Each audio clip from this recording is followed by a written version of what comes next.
Radhe Radhe to all my class 8th student. Today we start fertilization. It's a chapter 9 part 2. We have study mode of reproduction, sexual reproduction and asexual reproduction. We saw male reproductive organ and female reproductive organ. Now we start fertilization.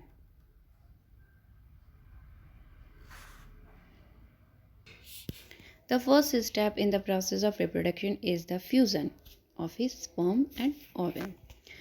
जो reproduction का first step होता है वो क्या होता है?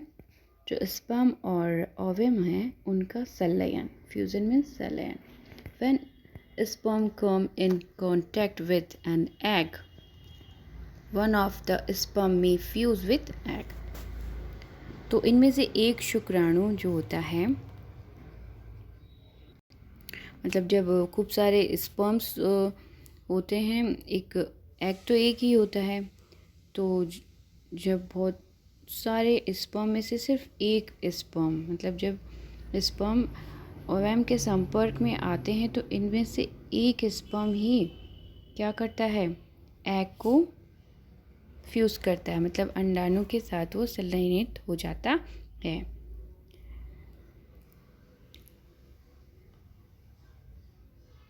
Such fusion of the egg and sperm is called fertilization. शुक्राणु और अंडाणु का संलयन ही क्या कहलाता है? हमारा फर्टिलाइजेशन कहलाता है.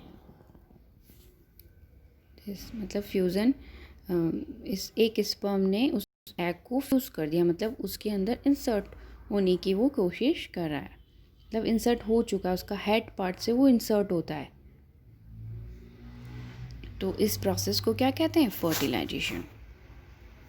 During fertilization, the nuclei of the sperm and the egg fuse to form a single nucleus. अब दोनों में अपना अपना न्यूक्लियस होता है ना, क्योंकि दोनों सिंगल सेल होती हैं. तो फर्टिलाइजेशन के दौरान क्या होता है कि स्पर्म और जो एग है वो दोनों एक हो जाते हैं और इनके जो न्यूक्लियस हैं वो भी एक हो जाते हैं. तो इस तरह से जब सिंगल सेल और सिंगल सेल मिलके, दो सिंगल सेल मिल कर के क्या बना लेती है? Double cell. मतलब तो वो डबल सेल क्या कहलाती है? वो रिज़ल्ट क्या कहलाता है? जाइगोट. मतलब गैमेट से जाइगोट बन गए. तो this result is a formation of fertilised egg और zygote. Did you know that the zygote is a beginning of the new individual? क्या आप जानते हैं कि जो जाइगोट है वो ही एक नया व्यक्ति या मतलब न्यू स्टेज स्टार्ट हो जाती है बर्थ की. This is the diagram of fertilization. Here you can see this structure of ovum. ये जो इंटरनल पार्ट है ये क्या है? ओवम है. ठीक है, इसके अंदर इसका न्यूक्लियस है.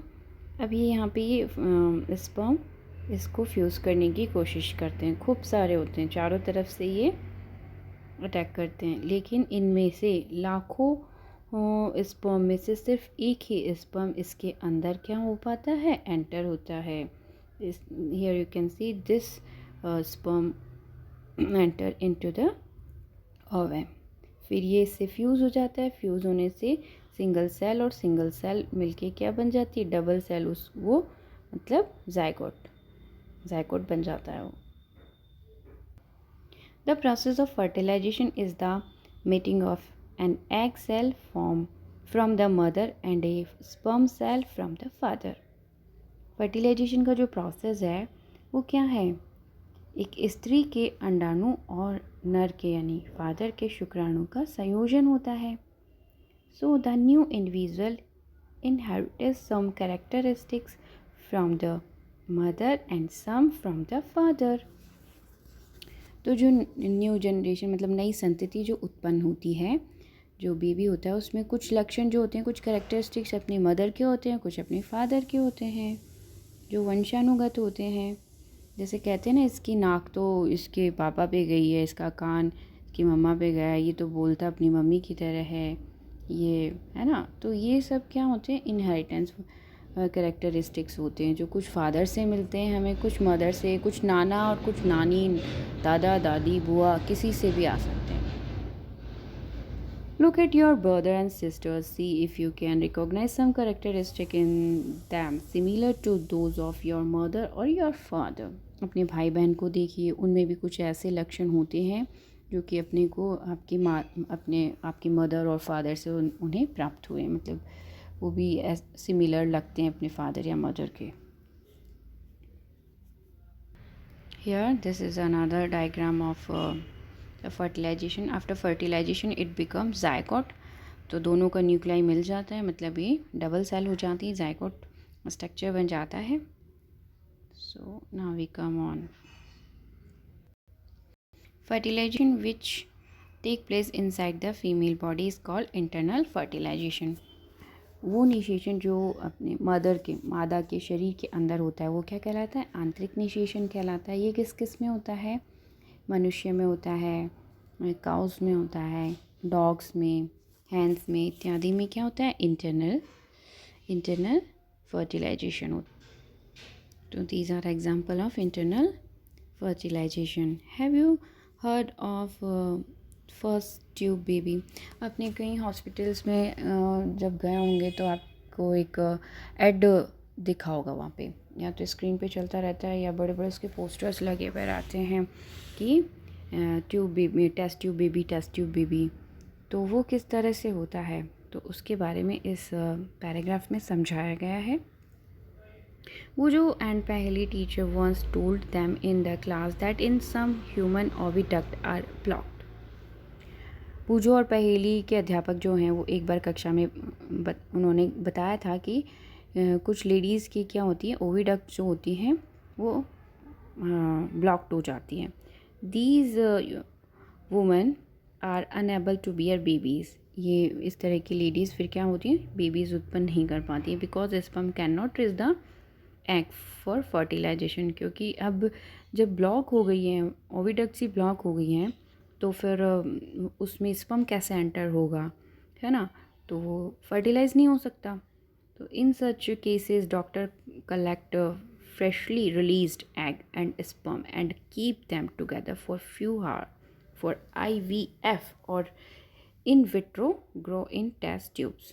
So क्या होता है, इस तरह के केसेस में डॉक्टर कलेक्ट करते हैं फ्रेश एग, है ना, ताज़ा अंडाणु और शुक्राणु एकत्र करते हैं और उन्हें एक बिल्कुल एक्यूरेट जो मीडियम होता है उसमें कुछ घंटों तक रखते हैं उनको, है ना. तो वो जो मीडियम होता है, वो जो प्रोसेस होता है, वो ही IVF यानी कि इन विट्रो फर्टिलाइजेशन, शरीर के बाहर कृत्रिम निषेचन कहलाता है वो, है ना.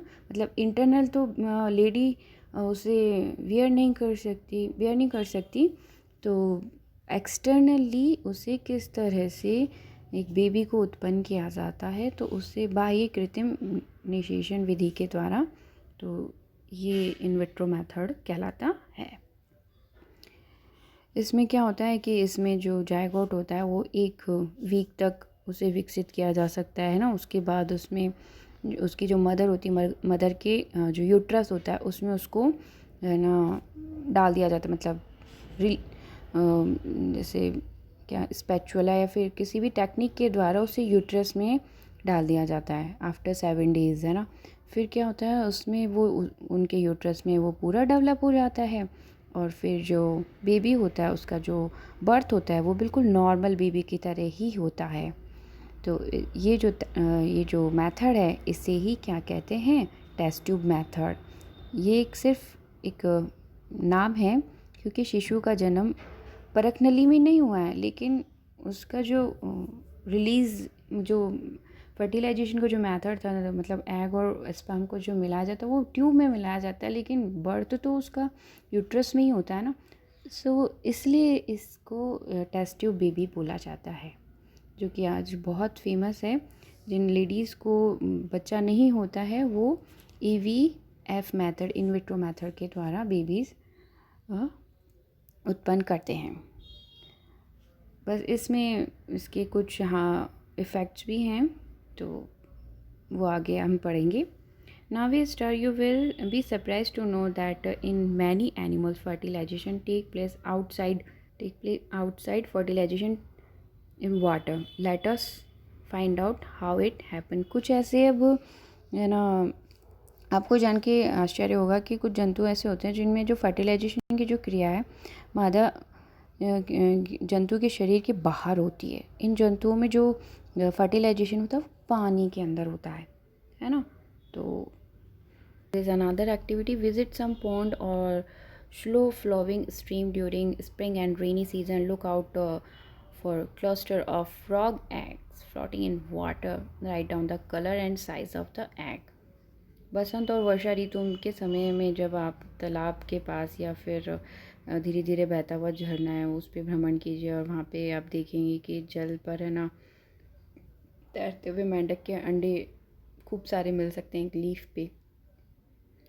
क्योंकि अंडों का रंग और उसकी साइज़ का पता कीजिए क्या होता है। ड्यूरिंग स्प्रिंग और rainy season frogs and toads move to pond and slow flowing stream. When the male and female come together in water, the male lays hundreds of eggs. बसंत या वर्षा का जब मौसम होता है ना तो अब अक्सर ये सुनते हैं कि चलिए अभी बताते हैं। बसंत और वर्षा के मौसम में क्या होता है, मेंढक जो होता है और टॉडूस है ना, वो तालाबों के पास धीरे धीरे जो झरने बह रहे होते हैं उनके पास बहुत सारे होते हैं, छोटे छोटे से दिखते हैं हमें। जब वो मेल और फीमेल एक साथ पानी में आते हैं तो क्या होता है कि उस वक्त जो फीमेल होती है, फीमेल फ्रॉग जो होती है वो बहुत सारे सैकड़ों अंडे रिलीज़ करती है। Unlike hens egg, frogs egg is not covered by shell and it is comparatively very delicate. मुर्गी के अंडों की तरह मेंढक के जो अंडे होते हैं ना उनके ऊपर कवच नहीं होता है, कोई कवर नहीं होता, विदाउट कवर होते हैं वो और बहुत सॉफ्ट होते हैं। A layer of jelly hold the eggs together and provides protection to the eggs. Jelly की एक परत होती है उन अंडों के ऊपर है ना, और जो कि उनका क्या करती है, उनको प्रोटेक्शन प्रोवाइड करती है। As the egg are laid sperm over them. Each sperm swims randomly in water with the help of its long tail. जो फीमेल होती है वो जैसे ही एग रिलीज़ करती है तो मेल उस पर अपने क्या करता है, स्पर्म रिलीज़ कर देता है। फिर जो स्पर्म होता है वो अपनी लॉन्ग टेल जो होती है उसकी सहायता से जल में इधर उधर वो क्या करते हैं, तैरते रहते हैं। The sperm come in contact with the eggs, this result is fertilization. फिर वो स्पर्म अपनी स्पर्म जो होते हैं वो ओविडक्ट होती है एंड सॉरी, तो जो स्पर्म होते हैं वो उसके एग के एक कॉन्टेक्ट में आते हैं जिसके फलस्वरूप क्या हो जाता है, फर्टिलाइजेशन होता है। तो इस प्रकार का फर्टिलाइजेशन जिसमें कि मेल और फीमेल के गैमेट्स क्या हो जाते हैं, संयुक्त हो जाते हैं का सेल। और ये कहाँ हो रहा है ये प्रोसेस, ये फीमेल की बॉडी के बाहर हो रहा है। तो इस तरह के जो प्रोसेस को क्या कहते हैं, external fertilization. This type of fertilization in which the fusion of the male and female gametes take place outside the body of the female is called external fertilization. It is very common in aquatic animals such as fish and starfish. जो भी aquatic animal है उनके अंदर कौन सा fertilization होता है, external fertilization. This is a structure of eggs of frog. इस तरह की ये outer इनका जो cover है बहुत ही कोमल होता है, इनका जो कवर लाइक जो स्ट्रक्चर दिख रही है ना आपको वाइट वाइट, ये बहुत सॉफ्ट होते हैं ये। Why do fish and frogs lay eggs in hundreds whereas a hen lay only one egg at a time? What is the reason? क्या कारण है कि मछली और मेंढक एक साथ अंडे क्यों देते हैं, मतलब एक साथ सैकड़ों अंडे क्यों देते हैं, जबकि मतलब मछली और मेंढक तो बहुत सारे देते हैं लेकिन मुर्गी एक समय में एक ही देती है ना। What is the reason? Though these animals lay hundreds of eggs and release millions of sperm, all the eggs do not get fertilized and develop new into individual. यद्यपि जब ये जो एनिमल्स हैं वो सैकड़ों अंडे तो देते हैं और इस पे लाखों मिलियंस ऑफ स्पर्म लाखों शुक्राणु निर्मोचित करते हैं, है ना, रिलीज मतलब निर्मोचित करते हैं। अब सारे अंडों का निषेचन नहीं हो पाता है और वह नया जीव भी नहीं बन पाते हैं। दिस इज़ बिकॉज, क्या कारण है इसका? The egg and sperm get expose to water movement. इसका कारण है कि अंडे और शुक्राणु निरंतर जल की गति, वाइंड एंड रेनफॉल, इनके संपर्क में रहते हैं। वायु और वर्षा से ये क्या होते हैं? प्रभावित होते रहते हैं।